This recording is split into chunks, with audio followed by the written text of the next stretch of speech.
اے رب، ہم نے اپنے اوپر ظلم کیا اور آپ سے معافی کے خواستگار ہیں۔ اگر آپ نے ہمیں معاف نہ کیا تو ہمارے لیے خسارے کے علاوہ کچھ شے نہیں ہے۔ اس آیت پر غور کرنے سے یہ ثابت ہوتا ہے کہ حضرت آدم علیہ السلام نے اللہ تعالیٰ کے ساتھ ربوبیت اور بندگی کا رشتہ قائم کیا اور مخلوق کی حیثیت سے عاجزی و انکساری کا اظہار فرمایا۔ نسل آدم کو اس رشتے کی یاد دہانی کے لیے پیغمبروں کی آمد کا سلسلہ قائم ہو۔ ان میں ایک نمایاں نام حضرت ابراہیم علیہ السلام کا ہے، جن کے بیٹوں حضرت اسماعیل علیہ السلام اور حضرت اسحاق علیہ السلام کی اولاد میں سے حضرت موسیٰ علیہ السلام، حضرت داؤد علیہ السلام، حضرت سلیمان علیہ السلام اور تقریباً 25 پیغمبروں کا تذکرہ ملتا ہے۔ حضرت اسماعیل علیہ السلام کی اولاد میں سیدنا حضور علیہ السلام ہیں، جو آخری نبی ہیں۔ ان پیغمبروں کی تعلیمات پر غور کیا جائے تو ایک ہی بات کا تسلسل ہے کہ اللہ ایک ہے، اللہ خالق اور ہم مخلوق ہیں۔ اللہ بے نیاز ہے اور باقی ہر شے اللہ کی محتاج ہے۔ تمام انبیاء نے ایک ہی بات کہی کہ کائنات کے دو رخ ہیں، ایک رخ کا نام خالق اور دوسرے رخ کا نام مخلوق ہے۔ خالق اسے کہتے ہیں جو مخلوق کو پیدا کر کے اس کے لیے وسائل فراہم کرتا ہے اور مخلوق کی خبرگیری کر کے اسے تحفظ فراہم کرتا ہے۔ مخلوق اسے کہتے ہیں جو زندگی کے ہر شعبے میں خالق کی محتاج ہوتی ہے، مثلاً روشنی، ہوا، پانی، خوراک اور لباس وغیرہ۔ اللہ تعالیٰ ان تمام ضروریات کو لاکھوں کروڑوں سال سے پوری کر رہے ہیں، اور جیسے جیسے آبادی میں اضافے کے ساتھ ساتھ ضروریات بڑھ رہی ہیں، اللہ تعالیٰ نئے وسائل پیدا کر رہے ہیں۔ ابتدا میں ایندھن کے لیے لکڑی استعمال ہوتی تھی۔ آبادی میں اضافہ ہوا اور ایندھن کی زیادہ استعمال سے جنگلات ایندھن کے طور پر ناکافی ہونا شروع ہو گئے تو مٹی کا تیل دریافت ہوا۔ کوئلہ بطور ایندھن استعمال ہوا، پھر یہ بھی ناکافی ہوا تو قدرتی گیس دریافت ہو گئی۔ اسی طرح اللہ تعالیٰ نے پیٹرول نکال دیا، متبادل ذریعے کے طور پر بجلی دریافت ہوئی۔ ایک ضرورت کی تکمیل کے لیے اللہ تعالیٰ نے کئی متبادل وسائل فراہم کر دیے۔ اسی طرح مخلوق کو جب بھی کوئی ضرورت پیش آئے تو اللہ تعالیٰ نے نئے وسائل فراہم کیے ہیں۔ یہ اللہ تعالیٰ کی شان ہے کہ وہ مخلوق کی احتیاج نہیں رکھتا اور اپنی ذات میں قادر و مطلق ہے اور مخلوق کی ہر ضرورت پوری کرتا ہے۔ مخلوق سراپا ذی احتیاج ہے اور اس کا ہر قدم اس بات کا پابند ہے کہ خالق کے ساتھ اس کی احتیاج برقرار رہے۔ مخلوق چاہے اسے تسلیم کرے یا نہ کرے، اس سے کوئی فرق نہیں پڑتا۔ زمین کو سورج کی حرارت نہ ملے تو کھیت میں اناج نہیں ہوگا، اور اس دنیا میں اتنے حشرات الارض نکل پڑیں گے کہ وہ تمام نباتات اور درخت چاٹ جائیں، حتیٰ کہ انسان بھی ان کا لقمہ بن جائے۔ چاند نہ نکلے تو پھل اور اناج میں مٹھاس نہیں ہوگی، اور ہر چیز اتنی کڑوی ہو جائے گی کہ انسان اسے کھانے کے لیے زبان پر رکھ ہی نہ سکے۔ اللہ تعالیٰ نے زمین اور پہاڑوں میں پانی کے چشمے جاری کر دیے۔ کیسی عجیب بات ہے کہ انسان زمین کھودتا ہے اور اسے پانی ملتا ہے، جو مخلوقات کی حیات کے لیے لازمی و بنیادی جز ہے۔ اب اگر پانی نہ ہو تو حیات ختم ہو جائے۔ چاند اور سورج کے طلوع اور غروب میں انسان کا کوئی دخل نہیں ہے۔ اناج کے پکنے اور پھلوں کے اندر مٹھاس پیدا کرنے میں انسان کا کوئی عمل دخل نہیں ہے۔ اسی طرح پانی کے چشمے انسان نے جاری نہیں کیے ہیں۔ اللہ تعالیٰ سورہ اخلاص میں فرماتے ہیں، کہہ دیجئے اللہ ایک ہے، غور فرمائے، مخلوق ایک نہیں ہوتی، ہمیشہ کثرت میں ہوتی ہے۔ پرندے، چرندے، درندے، حیوانات، نباتات، جمادات، سمندری مخلوق، فرشتے، جنات، انسان، سب کثرت ہے۔ مخلوق کسی طور پر کثرت سے باہر نہیں ہو سکتی۔ اللہ کسی کا محتاج نہیں ہے۔ مخلوق کی تعریف یہ ہے کہ وہ محتاج ہوتی ہے، پیدائش سے لے کر بڑھاپے تک محتاج ہے، کھانے پینے اور دیگر وسائل کی محتاج، آپس میں رشتوں کی محتاج، معیشت اور بد و باش میں محتاج۔ عرض مخلوق ہر حال اور ہر چیز میں خالق کی محتاج ہے۔ نہ اس سے کسی کو جنا، نہ وہ کسی سے جنا گیا، جبکہ مخلوق کے لیے ضروری ہے کہ وہ کسی کی اولاد ہو یا کسی کا باپ ہو۔ نسل کشی کے بغیر مخلوق نہیں ہو سکتی۔ نہ اس کا کوئی خاندان ہے۔ مخلوق کسی کی اولاد ہوگی، اور جب کسی کے ماں باپ، بہن بھائی اور بیوی بچے ہوں گے تو لازماً خاندان بھی ہوگا، بلکہ بے شمار خاندان ہوں گے جس سے برادری، قوم، قبیلہ اور نسل قائم رہتی ہے۔ سورہ اخلاص میں خالق اور مخلوق کا بنیادی فرق بیان کیا گیا ہے، جس سے یہ نتیجہ اخذ ہوتا ہے کہ یہاں اللہ تعالیٰ کے علاوہ کوئی خالق نہیں۔ اللہ تعالیٰ قادر و مطلق ہیں، اللہ تعالیٰ احد اور بے نیاز ہیں۔ اللہ تعالیٰ کی بزرگی اور برتری کائنات کا احاطہ کیے ہوئے ہے۔ قرآن پاک میں ارشاد ہے، بے علم لوگ یہ کہتے ہیں کہ ہم مومن ہو گئے، حالانکہ ابھی ایمان تو ان کے دلوں میں داخل نہیں ہوا، یہ تو صرف مسلمان ہوئے ہیں۔ قرآن پاک کی ہر آیت اور رسول اللہ صلی اللہ علیہ وآلہ وسلم کے ہر ارشاد میں حکمت ہے۔ اس حکمت کا شعور اس وقت حاصل ہوتا ہے جب قرآن میں تفکر اور رسول اللہ صلی اللہ علیہ وآلہ وسلم کی تعلیمات پر عمل کیا جائے۔ جب ہم اللہ تعالیٰ، اللہ کے رسول صلی اللہ علیہ وآلہ وسلم، قرآن پاک اور حدیث سے رہنمائی حاصل کریں گے تو ہمیں مشاہدتی علم حاصل ہوگا۔ غور طلب بات یہ ہے کہ ہم مسلمان تو ہیں، لیکن اللہ تعالیٰ کے ارشاد کے مطابق ایمان ابھی ہمارے قلوب میں داخل نہیں ہوا۔ مومن وہ ہوتا ہے جو زبانی اقرار کے ساتھ قلبی مشاہدہ بھی کرتا ہے۔ لغوی اعتبار سے ایمان کے معنی یقین کے ہیں۔ جب سے مسلمانوں کے اندر مشاہدتی حواس ختم ہوئے ہیں، اسلام کمزور ہو گیا ہے۔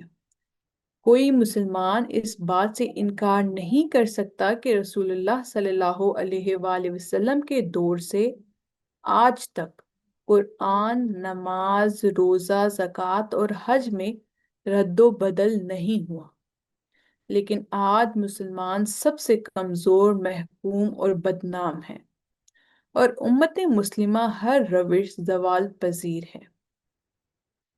اس کی بنیادی وجہ یہ ہے کہ ہمارے اندر سے ایقان اور شہود کی طاقت یعنی ایمان نکل گیا ہے، اور ہم مشاہدے سے محروم ہو گئے ہیں۔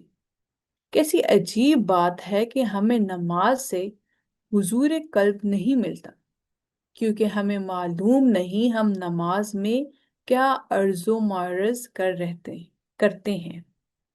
اگر ہم نماز میں پڑھی جانے والی آیات کے ترجمے یاد کر کے ان پر غور کریں تو یقیناً ہماری نمازوں میں یکسوئی پیدا ہوگی، اور اطمینان قلب کے بعد ہمارا ربط اللہ سے قائم ہو جائے گا۔